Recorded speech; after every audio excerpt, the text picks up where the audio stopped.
Knock, knock. Who's there? Poverty. Poverty who? Well, that's what we're going to talk about in this presentation. How should we define and measure poverty? Let's define it as the lack of opportunity to the point that an individual or their dependent circumstances do not reflect their inherent dignity as a human. How can we determine whether someone's dignity is reflected? It's difficult to do accurately and concisely, but we can do it through capabilities which are inferred by functionings. And the way we're going to measure those functionings is with the Multidimensional Poverty Index, otherwise known as the MPI, is a standard form of poverty measurement. It takes into account three main factors and gives a score 1 out of 3 for each category you hit. The first is health. Factors like nutrition and child mortality make up this category. Second, education, where years of schooling and school attendance are the factors. Lastly, standards of living like electricity, cooking fuel, sanitation, water source, and other factors that contribute to one's standards of living.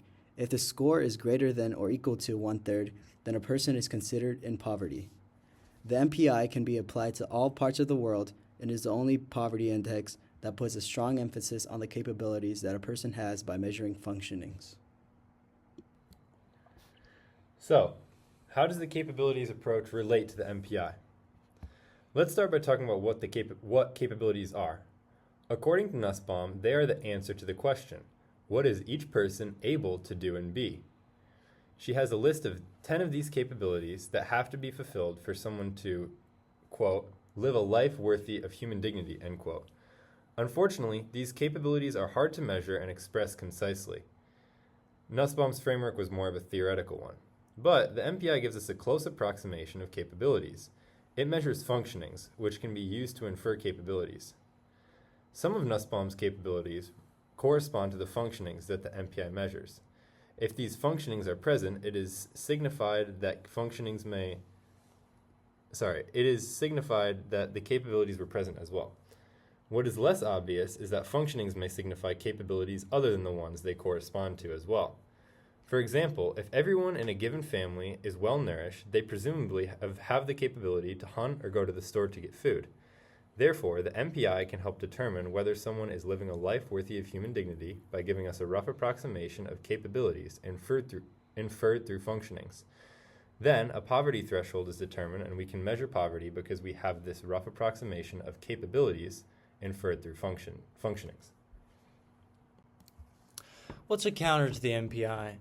One counter to the MPI would be that it is difficult to gather data and that it does not factor in annual income. The OPM, the official poverty measure, on the other hand, addresses those two issues directly with its faster ability to gather and analyze trends over time and the fact that it can measure annual pre-tax income.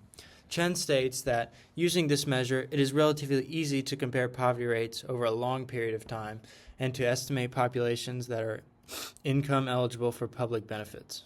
While the OPM can accomplish those tasks, it does not consider the capabilities of a person. Boiling a human down to a single number, such as their income, is not a fair proxy for their well-being. Supporters of the OPM might say you need income data to determine well-being, but what truly determines well-being is in an individual's opportunities and their ability to choose their own path. On the right of the slide here, we have the official poverty measure for the U.S. in 2024. This flat number is helpful in a quick estimate and a quick study, but anyone above that 10.6 number could also be struggling, and therefore this is not a good measure. Benefits of the MPI over the OPM. The MPI allows us to use multiple factors to assess a person's well-being and their capabilities.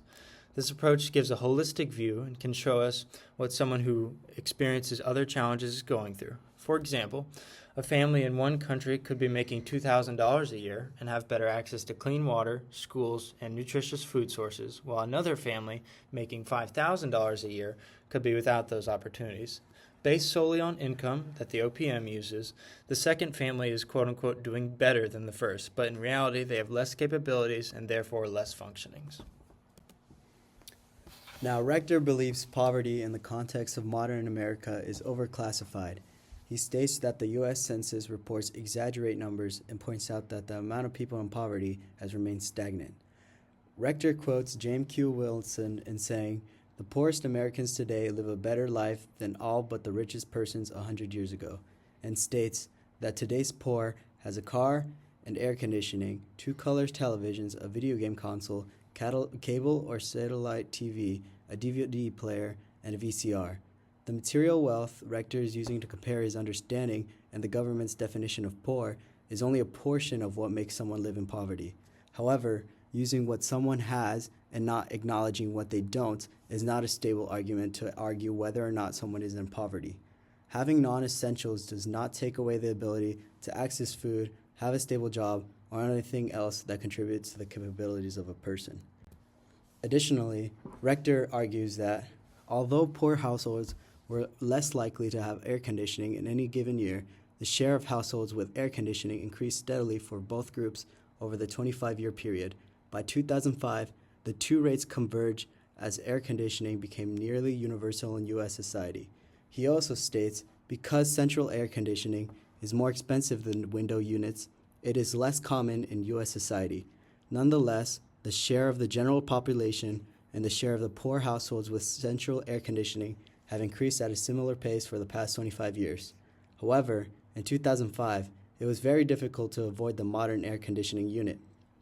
In the same year, 83% of total households have air conditioning, meaning that the households including poor households, resulting in a very obvious correlation. Additionally, many households do not own their home. They are usually renting out and are not spending the money to buy the air conditioning. What Rector is trying to show is that poor households don't have it as bad as people perceive them to be. However, he gives arguments and data which actually shows what an individual has and ignores what they don't. All right, and there's our sources. Thanks for watching.